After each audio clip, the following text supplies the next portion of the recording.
Hello everyone, আজকের এই ভিডিওতে আমরা আবারও কিছু ইম্পর্টেন্ট কোশ্চেন আমাদের মেইন এক্সাম রিলেটেড আলোচনা করব। প্রথমে যে একটা কোশ্চেন দেখছো, এটা টাইম ডিস্টেন্স আমাদের ফার্স্ট চ্যাপ্টার যে আছে 1D মোশন, সেখান থেকে নেওয়া হয়েছে। The time distance graph of two car A and car B presented in the graph. The ratio of the speed of a car A and car B, তোমাকে স্পিডের ratio বের করতে হবে কার এ এবং কার বি এর রেসপেক্টে।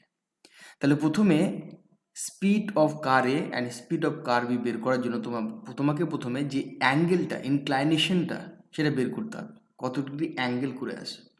দেখো, এই অ্যাকর্ডিং টু দ্য ডায়াগ্রাম আমি জানি এই পুরোটা হচ্ছে 90 ডিগ্রি। ভালো করে খেয়াল করবে, এগুলো আন্ডারস্ট্যান্ডিং করতে হবে। পুরোটা 90 ডিগ্রি। অলমোস্ট এইটা তোমার 30 ডিগ্রি দেওয়া আছে, এইটা তোমার 30 ডিগ্রি দেওয়া আছে এতটুকু। তাহলে 30 প্লাস 30 60 অলরেডি দেওয়া আছে। তাহলে রিমেন পোর্শন কত হবে? তাহলে নিশ্চয়ই এই পোর্শনটাও 30 হবে। তাহলে তুমি যদি ভালো করে ভেবে নাও, তাহলে বি পোর্শন মানে কি? পুরোটা 30 প্লাস 30 ইজ 60। তাহলে ফর কার বি তুমি যে ইনক্লাইনেশনটা পাচ্ছ সেটা কিন্তু 60 ডিগ্রি, বোঝা গেল?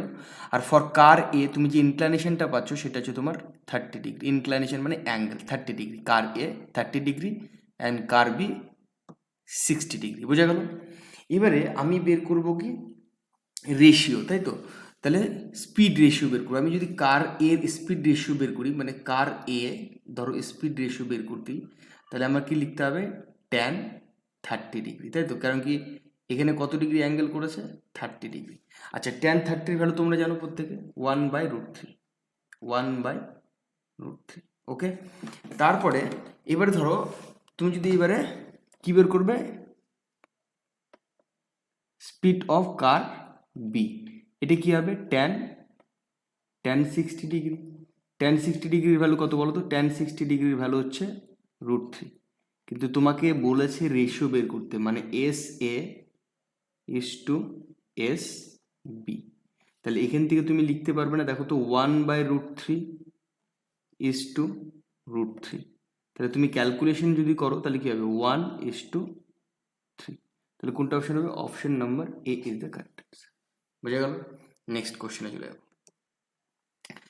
আবারও একটা গ্রাফ দেওয়া আছে, ডিস্টেন্স টাইম গ্রাফ। তোমাকে বলেছে ম্যাক্সিমাম ইনস্ট্যান্টেনিয়াস ভেলোসিটি তোমাকে বের করতে হবে। ম্যাক্সিমাম ইনস্ট্যান্টেনিয়াস ভেলোসিটি তোমাকে বের করতে হবে। ম্যাক্সিমাম ভেলোসিটিটা তখনই পাবে, এখানে তুমি এটা একটা নোটস করে লিখতে পারো। ম্যাক্সিমাম ভেলোসিটিটা তুমি তখনই পাবে যখন তোমার যে স্লোপটা সবচেয়ে ম্যাক্সিমাম হবে। তাহলে তুমি এখানে একটা জিনিস খাতাতে লিখতে পারো, তুমি তখনই ম্যাক্সিমাম ভেলোসিটি পাবে। ম্যাক্সিমাম ভেলোসিটি ইজ ডিপেন্ড কখন? যখন তোমার স্লোপটা ম্যাক্সিমাম হবে।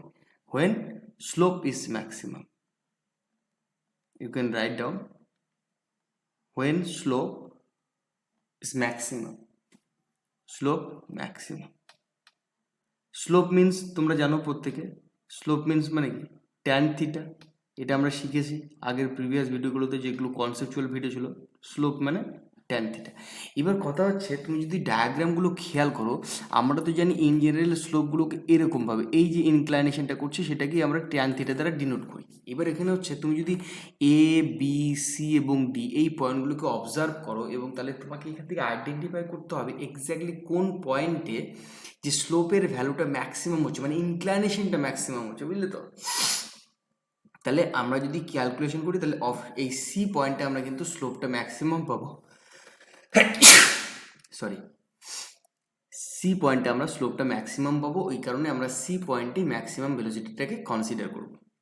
One liner question number 15, very important. A ball of mass m is projected from the origin of coordinate with the velocity u, making an angle theta. তোমরা জানো আমরা projectile motion পড়েছিলাম, এইরকমভাবে কোনো কিছুকে ছোড়া হয়, তাই না? এরকমভাবে কোনো কিছুকে ছোড়া হয়, একটা ভার্টিক্যালি মোশন পাওয়া যায়, একটা হরাইজন্টালি মোশন পাওয়া যায়। এরকমভাবে কিন্তু মোশনটা চলতে থাকে, তাই তো? এই জিনিসগুলো আমরা ডিটেলসে আলোচনা করেছি, এগুলো আমি সেই ব্যাপারে এগুলো বলছি না। বলেছে at the point alpha comma beta on the plane of the ট্রাইজেক্টরি, তোমরা ট্রাইজেক্টরি মানে জানো, তুমি একটা পার্টিকেলকে যদি থ্রো করো তাহলে পার্টিকেলটা যে প্যারাবোলিক ওয়েতে পড়ে, মানে যে পথটা অতিক্রম করে, একটা পার্টিকেল থ্রো করলে যে পার্টিকেলটা যে পথটা অতিক্রম করবে সেটাকে কিন্তু ট্রাইজেক্টরি অফ দ্য পার্টিকেল বলা হয়, ওই পথটাকে ট্রাইজেক্টরি অফ দ্য পার্টিকেল বলা হয়। বলেছে সেক্ষেত্রে টোটাল মেকানিক্যাল এনার্জি কি হবে, টোটাল মেকানিক্যাল এনার্জিটা কি হবে? তো সেক্ষেত্রে total mechanical energy half M U square is a fixed value. তোমাকে একটা পয়েন্ট দেখাবো, দেখো, in a projectile motion the horizontal component of velocity, আমরা জানি ইউ কস থিটা পরীক্ষায় দেয়, বা vertical component of velocity U sine theta, মাথায় রাখবে। Acceleration G and mechanical energy remain constant. বোঝা গেল কি কি বললাম? তাহলে horizontal component of velocity, acceleration and mechanical energy remain constant. That means half mu square is a fixed value for projectile motion. Okay, next question চলে যাব। equation of trajectory of projectile motion is not depend upon which of the following: angle of projection, acceleration due to gravity, initial velocity, নাকি mass and density of the object।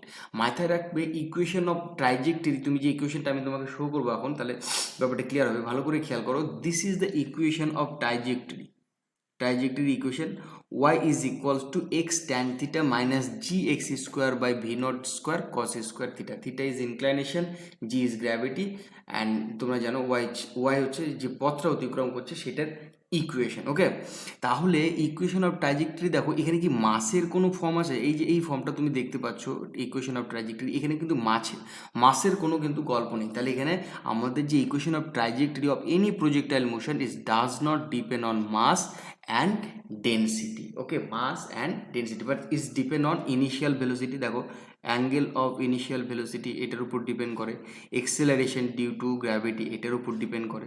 বোঝা গেল? এই জিনিসগুলো কিন্তু মাথায় রাখতে হবে, এইগুলোর উপরে আমাদের ইকুয়েশন অফ ট্রাইজেক্টরিটা ডিপেন্ড করে, বাট কার উপরে করে না? Mass and density. ইম্পর্টেন্ট কোশ্চেনগুলো শো করাবো আমি। দেখো, the angle of projection of three projectile A B C angle given 45 degree, 30 degree, 90 degree, মানে তিনটে পার্টিকেলকে, মানে তিনটে ডিফারেন্ট অ্যাঙ্গেলে প্রজেক্টাইল করা হয়েছে, মানে ছোড়া হয়েছে। সেক্ষেত্রে কত ডিগ্রি অ্যাঙ্গেলে, দেখো, horizontal range covered by the projectile is, মানে কত ডিগ্রি অ্যাঙ্গেলে তুমি ছুটেছো তিনটে অ্যাঙ্গেলে, 45, 30, 90। এবার কোন অ্যাঙ্গেলে হরাইজন্টালি বেশি রেঞ্জ কভার করবে পার্টিকেলটা, কত ডিগ্রি অ্যাঙ্গেলে? দেখো, maximum 90 degree, minimum 30, minimum 45, minimum 30, maximum 30, minimum 90। আমরা জানি যে প্রজেক্টাইল মোশন হাইয়েস্ট যে ম্যাক্সিমাম যে ডিস্টেন্সটা ট্রাভেল করে সেটা হচ্ছে 45 ডিগ্রিতে, এবং মিনিমাম যে ডিস্টেন্সটা ট্রাভেল করে সেটা হচ্ছে 90 ডিগ্রি অ্যাঙ্গেল। এটা হচ্ছে ওয়ান লাইনের কোশ্চেন, এগুলো আমরা পড়েছি আমাদের কনসেপচুয়াল ভিডিওগুলোতে। যারা জানোনি বা দেখোনি তারা অবশ্যই প্লেলিস্টে গিয়ে পুরো ভিডিওগুলো দেখবে, প্রত্যেকটা জিনিস নিট অ্যান্ড ক্লিন হয়ে যাবে, প্রত্যেকটা ওয়েল ডিফাইন্ড ওয়েতে গোছানো রয়েছে। আচ্ছা, keeping the speed of projectile object, that means projection is constant, speed of projection, তুমি যে স্পিডে ছুটছো একটা পার্টিকেলকে, সেই স্পিডটা constant. The angle of projection is increased from 0 to 90। প্রজেকশনের তুমি যে অ্যাঙ্গেলে প্রজেকশন করেছো সেটা কিন্তু 0 থেকে 90 হতে পারে, ইনক্রিজ করতে পারে। বলেছে then the horizontal range of the projectile, তাহলে ওই যে হরাইজন্টাল রেঞ্জটা কী হবে, ওই প্রজেক্টাইলের হরাইজন্টাল রেঞ্জটা কী হবে? আমরা জানি 45 ডিগ্রিতে হাইস্ট হয়ে যায়, তারপরে কী হয়? কমতে থাকে। তাহলে আমাদের অ্যান্সারটা কী হবে? Increase up to 45 degree and decrease afterwards. প্রথমে টিল 45, কারণ 45-এ ম্যাক্সিমাম হবে, এখনই তুমি দেখলে কোশ্চেন নাম্বার 17-এ 45 ম্যাক্সিমাম, তারপরে সেটা আবার ডিক্রিজ করতে শুরু করবে। বোঝা গেল? So increase up to 45 and decrease afterwards. Next question 19। Chaitanya and Om are two brother, weight দেওয়া আছে 80 kilogram and 50 kilogram, both 80 kilogram and 50 kilogram, different weight. They decided to jump off the cliff and see who reach the ground first। মানে তোমার time lifting কতটা সময় লাগবে সেটা জিজ্ঞাসা করেছে। দেখো, আমরা প্রজেক্টাইল মোশনে পড়েছিলাম যে আমাদের যে লিফটিং আমাদের জন্য টাইম যে লাগে, আমাদের জন্য ফ্লাইটিং করার জন্য যে যতটা টাইম লাগে সেটা আমরা পড়েছিলাম কি বলতো, 2u0 সাইন থিটা বাই জি, এটা আমরা পড়েছিলাম, আমরা প্রজেক্টাইল মোশন এগুলো ডিটেলসে করানো আছে। তুমি যদি আবারও এইরকম ইকুয়েশনটাকে খেয়াল করো, টাইম ফর দ্য ফ্লাইট, ওকে, তাহলে কি হচ্ছে, আমাদের এখানে ইনিশিয়াল ভেলোসিটি দরকার হচ্ছে, আমাদের এখানে গ্র্যাভিটেশনের দরকার হচ্ছে, আমাদের এখানে কি কোনো মাসের দরকার হচ্ছে?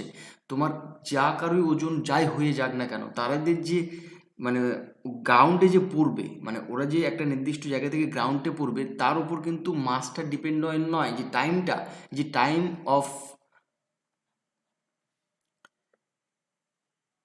ফর ফ্লাইটিং, এটা কিন্তু মাসের উপরে ডিপেন্ড করে না। তাহলে কি করতে হবে, both reach the ground at the same time. বোঝা গেল? এবারে নেক্সট কোশ্চেন দেখবে, what is or are the assumption while studying the projectile motion? Important question. আমরা প্রজেক্টাইল মোশন যখন পড়াশোনা করি তখন আমরা কোন জিনিসগুলোকে অ্যাজাম্পশন করি, তার মধ্যে এখানে একটা দেওয়া আছে, সেটাকে তোমাকে আইডেন্টিফাই করতে হবে। There is friction resistance in air, there is almost no effect due to curvature and rotation of earth, acceleration due to gravity is not constant। এই আমরা কোন জিনিসগুলোকে অ্যাজাম্পশন করি, তোমরা একটু দেখে নাও অ্যান্সারটাকে, তাহলে বুঝতে পারবে। Assumption made in study of projection, এই জায়গাটাকে তুমি খেয়াল করো। There is no friction resistance in to air, আমরা ধরে নেই প্রজেক্টাইল মোশনের ক্ষেত্রে যে এয়ারের কোনো রেজিস্ট্যান্স নেই, ফ্রিকশন রেজিস্ট্যান্স নেই। নেক্সট আমরা ধরে নিই যে আমাদের যে কার্ভেজার পথটা হয় বা রোটেশন অফ আর্থ, সেটা কিন্তু এফেক্ট করে না আমাদের একটা প্রজেক্টাইল মোশনের ক্ষেত্রে। বোঝা গেল? কার্ভেজার, আমাদের আর্থ একটা ইলিপ্টিক্যাল শেপ, তাই না? তো কার্ভেজার এবং রোটেশন অফ আর্থ এটার উপরে ডিপেন্ড করে না প্রজেক্টাইল মোশনটা। তারপর হচ্ছে acceleration due to gravity is constant, এখানে দেখো লেখা আছে যে নট কনস্ট্যান্ট, তার মানে এটা ভুল আছে। এখানে বলেছে দেয়ার ইজ ফ্রিকশন, আমরা বলেছি না, দেয়ার ইজ নো ফ্রিকশন।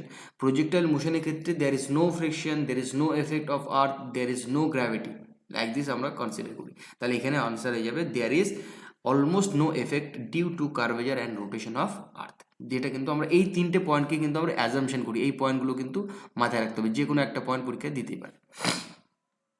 এবারে next question, the scalar product, অনেক সময় স্কেলার প্রোডাক্ট দেবে, অনেক সময় তোমাকে ডট প্রোডাক্ট দেবে। Scalar product of two vectors has magnitude that is proportional to, scalar product বলে আর ডট প্রোডাক্ট বলুক, তোমার অ্যান্সার হবে কস থিটা।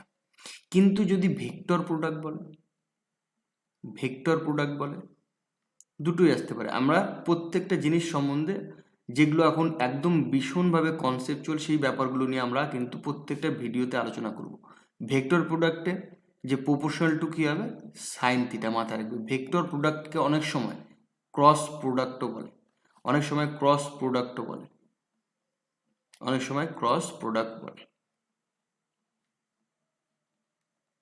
এগুলো কিন্তু মাথায় রেখে চলতে হয়, কারণ কোশ্চেন তোমাকে কনসেপচুয়াল দেবে, numerical question very less question আসবে নিউমেরিক্যাল, তোমাকে কিন্তু কনসেপ্টগুলোকে কিন্তু রেডি করতে হবে।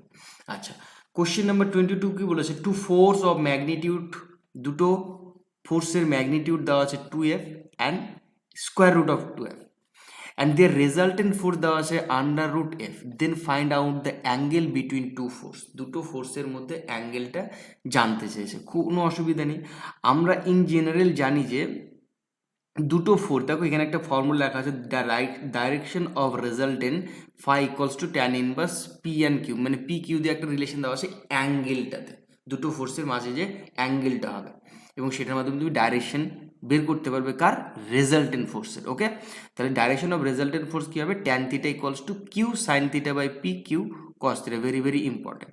এখানে পি অ্যান্ড কিউ কি, দুটো ফোর্স, পি অ্যান্ড কিউ দুটো ফোর্স। তো আমি যদি পি অ্যান্ড কিউকে দুটো ফোর্স ধরি, তাহলে আমরা, এবং আর যদি রেজাল্টেন্ট ফোর্স হয়, তাহলে আমরা লিখতে পারবো যে আর square is equals to, just try to understand this one, p square plus q square plus 2p/q cos theta.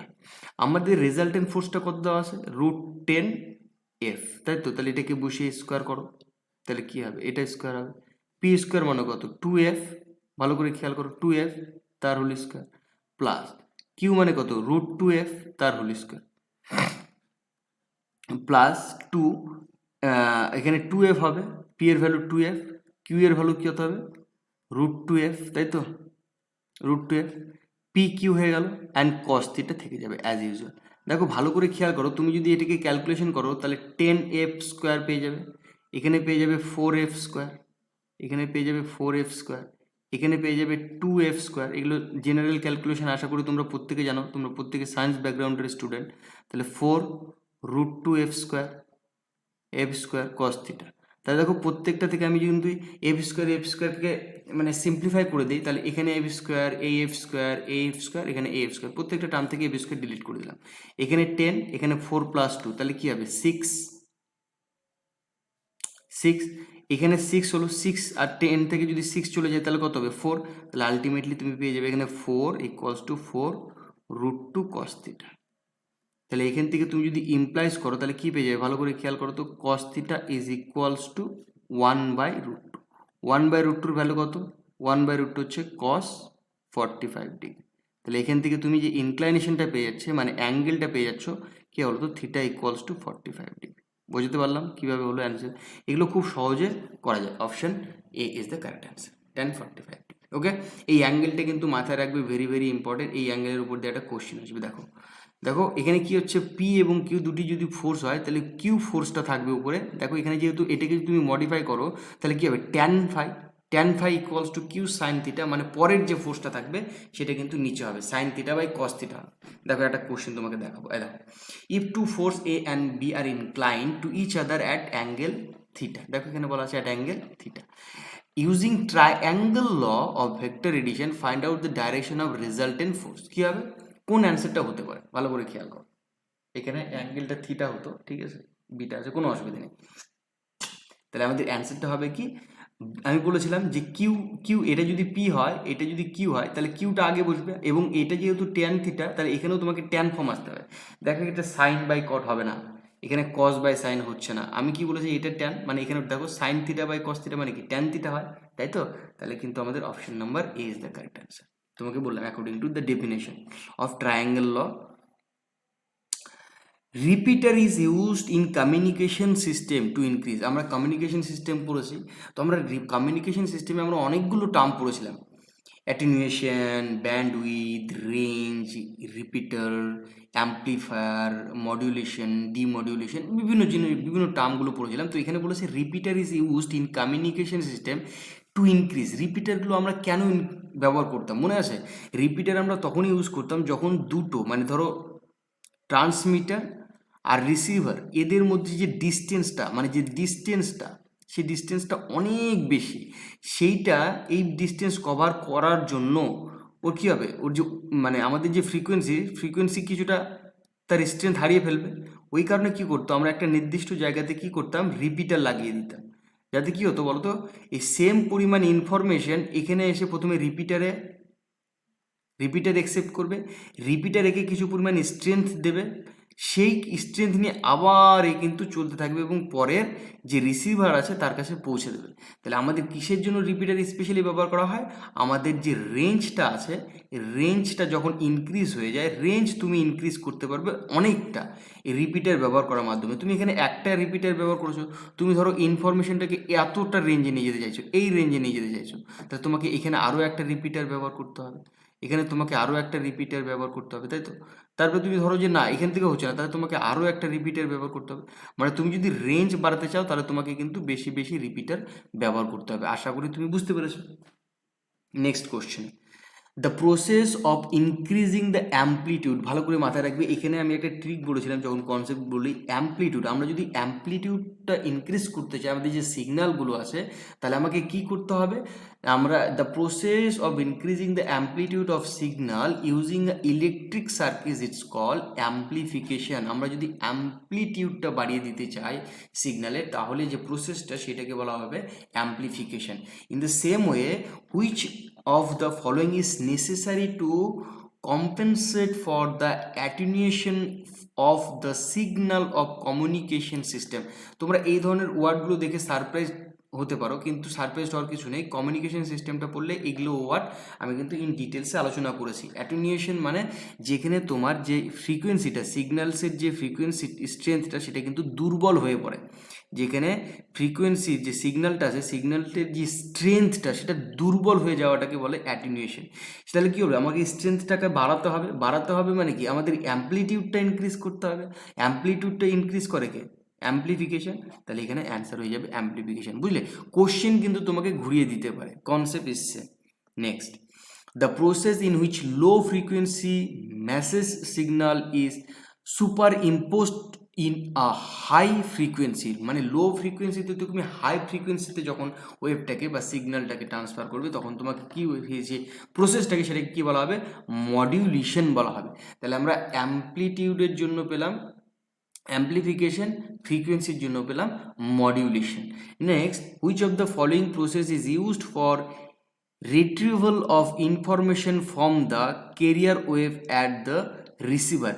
এখানে তুমি এই শব্দটা নতুন হতে পারে তোমার কাছে, রিট্রিভেবল মানে পুনরুদ্ধার করা, অফ ইনফরমেশন, তোমার কাছে যে ইনফরমেশনগুলো দেওয়া হচ্ছে সেটা মানে প্রথমে কি ট্রান্সমিটার, সেখান থেকে চ্যানেল আছে, কমিউনিকেশন চ্যানেলের মধ্য দিয়ে পার হয়ে মডুলেশন, অ্যাম্প্লিফিকেশন, বিভিন্ন টাইপসের প্রসেসের মাধ্যমে তারপরে ওই ইনফরমেশনগুলো এবার যখন রিসিভারের কাছে পৌঁছবে তখন তোমাকে কী করতে হবে, আবার ঠিক সেই পরিমাণ সিগন্যালটাই তোমাকে নিতে হবে কেরিয়ার ওয়েভের কাছ থেকে, কারণ কেরিয়ার যে ওয়েভ সে কিন্তু ক্যারি করে নিয়ে চলে এসছে। এবার রিসিভারের কাছে পৌঁছানোর আগে ওটাকে কী করতে হবে, রিট্রিভাল করতে হবে, মানে আবার পুনরুদ্ধার করতে হবে। যেই আওয়াজটা আমি পাঠাচ্ছি এখান থেকে সেটাই আওয়াজ যাতে তোমার কাছে যায়, সেই যে প্রসেসটা সেটাকে রিট্রিভাল বলে। এটাকে কে করে, এটাকে করে ডিমডিউলেশন, এটাকে করে ডিমডিউলেশন।